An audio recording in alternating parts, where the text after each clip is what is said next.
আমাদের বোন যে বললো যে হসপিটালের বারান্দায় মানুষ শুয়ে থাকে বেডের অভাবে, সেটার পরিমাণও আস্তে আস্তে আস্তে কমে আসবে।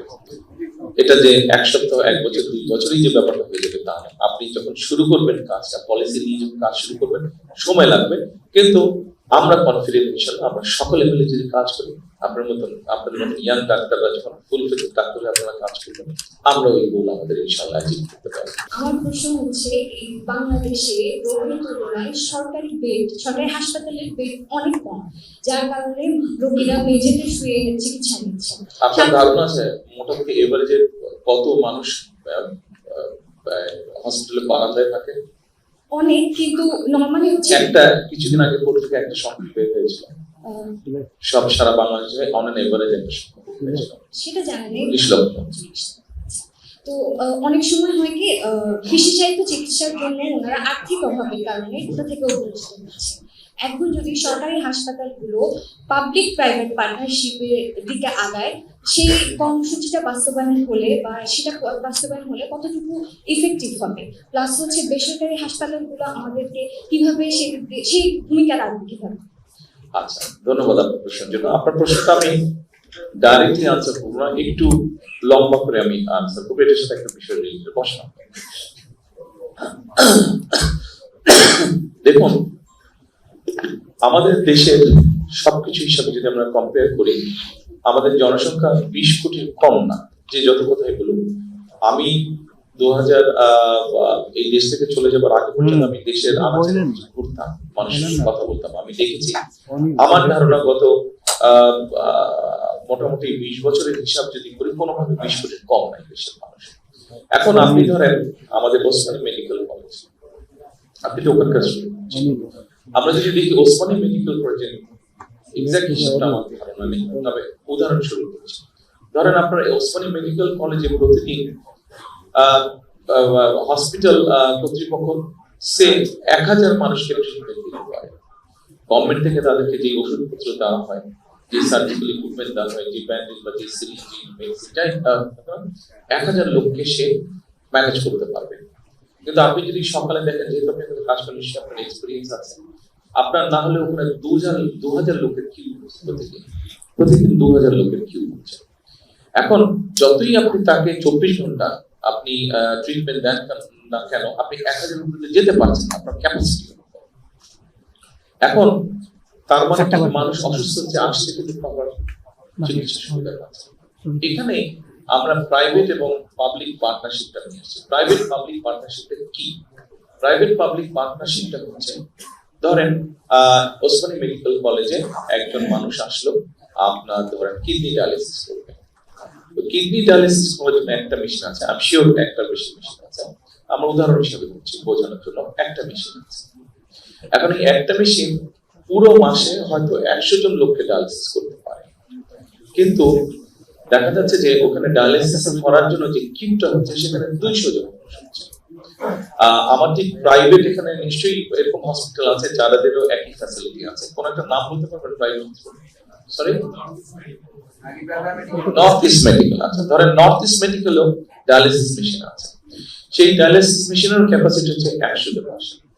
আমরা যেটা চিন্তা করছি, আমাদের যেটা পরিকল্পনা আছে, সেটা হচ্ছে আমরা Osmani medical north east medical কলেজের সাথে আমরা কথা বলবো, তাদেরকে দেখো তোমাদের একটা মেশিন আছে, কিন্তু তোমাদের যেহেতু প্রাইভেট হসপিটাল, তোমাদের খরচ যেহেতু তোমরা বেশি নাও, স্বাভাবিকভাবে তোমরা হয়তো ওরা হয়তো সে মাসে 30 জন লোক পায়, তার মানে 70টা খালি থাকছে। আর আমাদের ওসমানী মেডিকেল কলেজ সেখানে 100 জন বেশি আছে, 100 জন 200 জন আছে। আমরা ওদের সাথে কথা বলে, ওদের সাথে আলোচনা করে আমরা ওদেরকে কি পরিমাণ পেমেন্ট করবো, কারণ একটা তো হিসাব জানাই থাকে যে কি পরিমাণ খরচ হতে পারে ডায়ালিসিস করতে গেলে।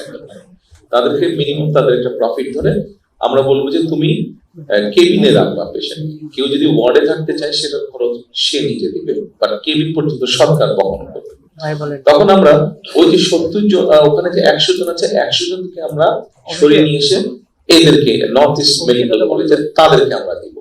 এটাই হচ্ছে বেসিক থিওরি, যেটা আমাদের বেসিক পরিকল্পনা, যে প্রাইভেট পার্টনারশিপ। অর্থাৎ কারণটা এই জন্য, আপনি দেখেন, আপনি যদি এখানে এখন ওসমানী মেডিকেল কলেজের যদি সেকেন্ড শাখা আপনি খুলতে যান, আপনাকে আজকে প্ল্যান করতে হবে, জমি অধিগ্রহণ করতে হবে, বাজেট স্যাংশন করতে হবে, মেশিন আসবে, কন্ট্রাক্টর হবে, টেন্ডার হবে।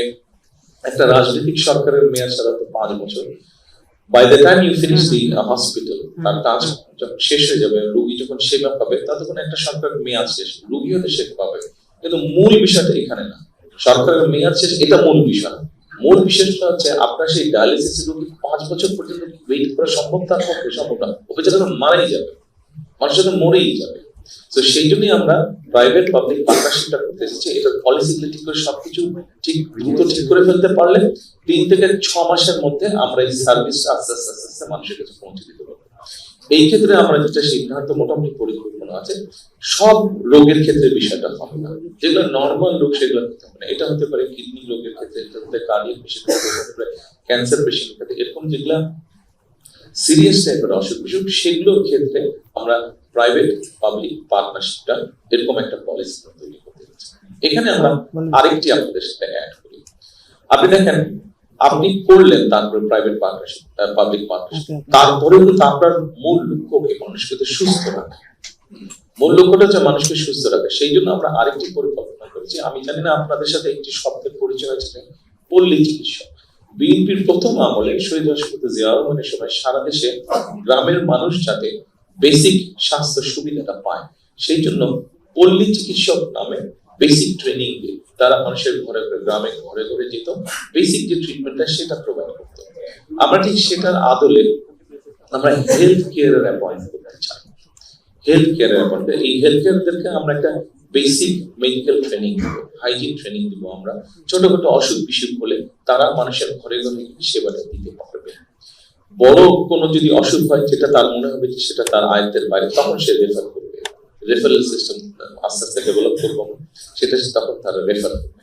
এখন এই যে যাবে, যে তারা ঘরে ঘরে যাবে, মানুষকে ট্রিটমেন্ট দিবে, হাইজিন দিবে, এখানে গিয়ে তারা মানুষকে অ্যাওয়্যার করার চেষ্টা করবে যে ঠিক আছে, এইভাবে লাইফস্টাইল খাওয়া দাওয়া খাওয়া উচিত, যে আপনি চিনি বেশি খাবেন না, মিষ্টি বেশি খাবেন না, তাহলে ডায়াবেটিস থেকে রক্ষা পাবেন।